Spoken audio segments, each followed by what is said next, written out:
Hey everybody, my name's Kyle and this is Track by Track, music reviews, news, and commentary. There's been a ton of buzz lately about Science Fiction, the new album from Brand New. I always try to make a point of checking out new music that's making waves, especially when it wasn't on my radar in the first place. Not only was this album not on my radar, I had virtually no awareness of this band before now. This is their 5th album and it just hit #1 on the Billboard charts, and somehow I've never listened to them at all. Obviously they've got a big fan base, but I have a feeling I'm not alone when my first response to hearing about Brand New was, brand who? So if that's you, this review is for you. I'm going to review Science Fiction as a first-time Brand New listener. I haven't heard any of their other albums yet, so this 2017 release is all I've got to go on. If you're a long-time, die-hard Brand New fan, what can I say? I apologize in advance. But before we tackle the fiction, let's deal with the facts. It's time for bonus track trivia. Here's the question. What fictional brand of cigarettes has appeared in TV and movies since 1960? Is it Cloverleaf, Morley, Pyramid, or Winchester? I'll have the answer coming up at the end of the video, so stay tuned and be sure to heed the Surgeon General's warning when it comes to cheating. It can be hazardous to your health.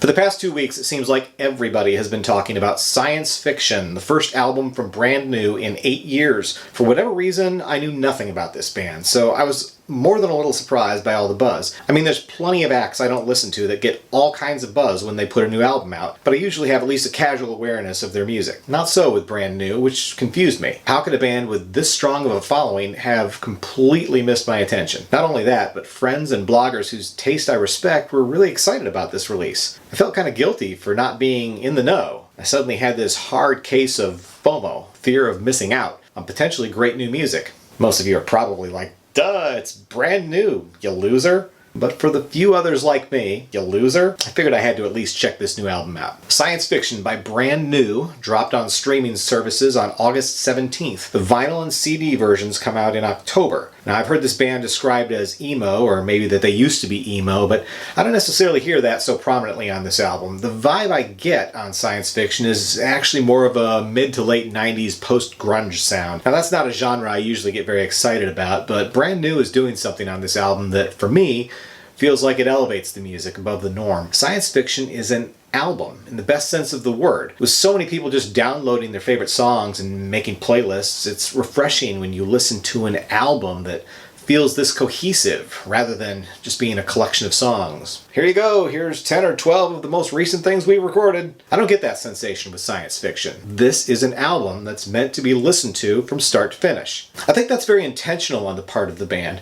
For example, Brand New sent out advance copies of the album on CD to 500 fans, and those discs each contained one single 61-minute track of the entire album's song cycle. That's a conscious choice right there. There's no reason they couldn't have sent out a 12-track disc. They chose to combine them into one album-length track, which practically forces the listener to play the album from start to finish. Prince did the same thing, actually, with Lovesexy back in 1988. That being said, I don't really expect the CD or vinyl versions of Science Fiction to be single-track releases when they finally do come out. Still, this is definitely a start-to-finish affair, best consumed in single, uninterrupted listening sessions. That's reinforced by the found audio, the eerie tape-recorded interview snippets that bridge several of the songs together. That motif actually kicks things off on the album. There's more than a minute of this ambient dialogue at the start of the first song. So much, in fact, that when Lit Me Up, the actual song, starts up, it actually feels like a new track. The song plays off the mood of the opening soundscape well, though. The instrumentation is fairly sparse, mostly made up of the kind of glub-glub guitar you hear on albums by The Cure, like on Disintegration,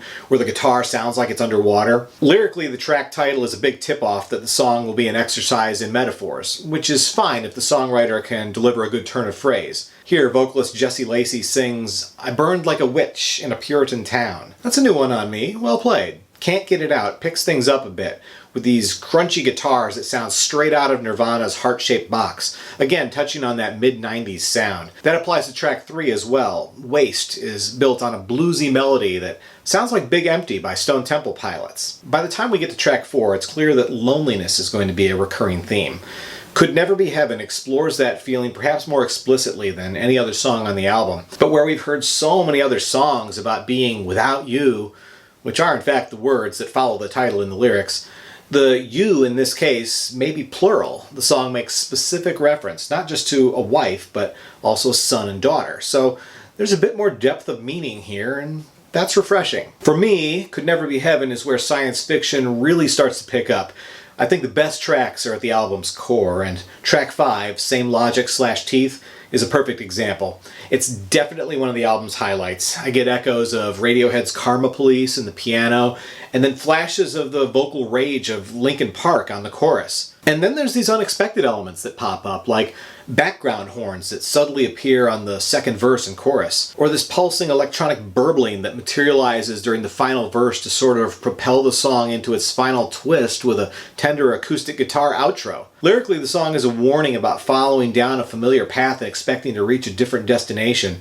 The chorus says, "This is the same logic that got us into trouble the first time." I wouldn't call science fiction a political record, but there's definitely multiple ways to interpret this song. 137 continues to reinforce the album's midsection with another really strong track. The song title refers to caesium-137, a radioactive isotope that is formed in a nuclear reaction, and in the case of this song, that reaction is the detonation of a nuclear bomb. The theme of loneliness is taken to an extreme here, where total annihilation leaves the whole planet a desolate place. But at least we can all go together when we go. There's lyrics like, "Let's all go play Nagasaki, where we can all get vaporized," or describing the apocalypse as the final show where we all go and no one has to say goodbye. That would be dark stuff on any album, but in 2017, when America and North Korea are taunting each other over nuclear supremacy, feels all too timely. But maybe we should just resolve ourselves to that fate rather than living in fear. Jesse sings, "We're so afraid I prayed and prayed before I learned to love the bomb." It's a reference to Dr. Strangelove, and it's all too poignant. Out of Mana swings back into Radiohead territory, more of a Benz-era Radiohead with the loud, soft, loud song structure. Both this song and the one that follows it, In the Water, feature some really nice guitar work, with solos that seem to take inspiration from Tom Morello. In the Water also adds electric blues harmonica to the intro and outro, which is a nice touch. Then there's Desert, a song that features some of the most provocative storytelling on the album. I said before, this isn't a political record, but if there's a plain exception, it's this track. This is a song about paranoia, with the story being told from the perspective of someone best described as a doomsday prepper. "If I believe only half of what I read, I've got reason to be dug in deep," the character sings. He's afraid of everything, from gays in the street to people trying to take away his guns, and he thinks you should be afraid too. The repeated warning he gives is, "Don't come running to me when they're coming for you." Right. I'll stay off your lawn then.